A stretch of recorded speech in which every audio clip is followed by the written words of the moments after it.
Hi everyone, I'm Jacob Z. Flores, and I'm back again for my third mini author reading promoting my upcoming release, Soulstruck, which is the third book in my Warlock Brothers of Havenbridge series.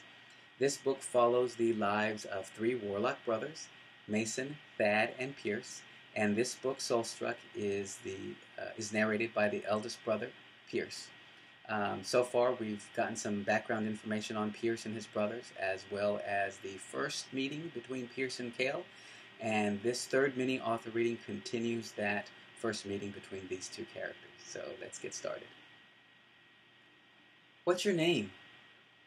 "Kale Aquilo," he replied, still inspecting the dead leaves that carpeted the ground. "Who the fuck named their kid after a vegetable? What are you doing out here, Kale?" He swallowed hard and fidgeted with his fingers. "I was on my way to a very important meeting." His gaze briefly met mine before it flitted away. He clearly wasn't sure what to call me. "I'm Pierce." "Well, Pierce, I ran into a bit of trouble, and now I'm not able to get to where I was going." He winced and clutched his arm. "I inspected the area for signs of a broken-down vehicle. Were you in an accident?" "Sort of." "What the hell did that mean?" "Either you were or you weren't." "Yes, I was." "Well, where's your car? I can take a look at it." I'm pretty good with my hands. I dropped my voice to a low growl as the last two words left my lips. If this guy was interested, he'd take the bait. Most guys I knew would still fuck even with the busted nose and the hurt arm. He gazed at me out of the corners of his eyes. "I'm sure you are." Either he wasn't interested or he was being skittish. Considering I had just clocked him in the nose, I had to go with the latter. "I can give you a lift if you need one." "Thank you," he said, still not looking at me. "But you can't take me where I need to go." Like hell I couldn't.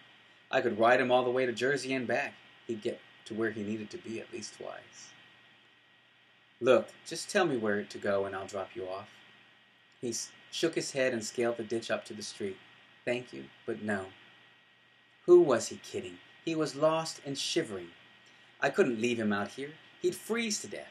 "Well, I can't just leave you stranded. You'll die of exposure." He held himself tight, rubbing his arms. He sniffed the air and sighed. "I'll be fine once my olfactory glands have recovered." "His what? Are you talking about your nose?" "Yes," he said with a short nod. "My sight is far more reliable, but right now my nose will have to do." I had no clue what he was talking about. This guy might be hot and strangely familiar, but he was a weirdo. Still, I couldn't just leave him here. "How about this?" I asked, walking over to my bike. "I live right behind this forest. It's a nice house, and it's warm. Why don't I take you there? You can get cleaned up, and maybe we can do something about your nose and your arm." He inhaled deeply and shook his head. "I suppose I have no other choice." "Sure you do," I replied. "You can stay out here and die. That's a choice." Without another word, Kale traipsed over to where I was. He studied my bike as if it were a monster. "I've never seen one of these before." I grinned. It was limited edition. "It's a beauty, isn't it?" He nodded. "It's very shiny."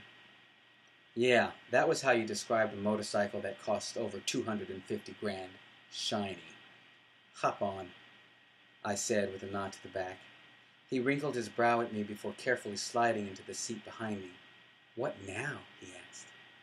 I released the kickstand and gave my beauty more juice.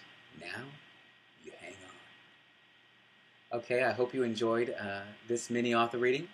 I'll be back next time, and I'll hope to see you then. Bye.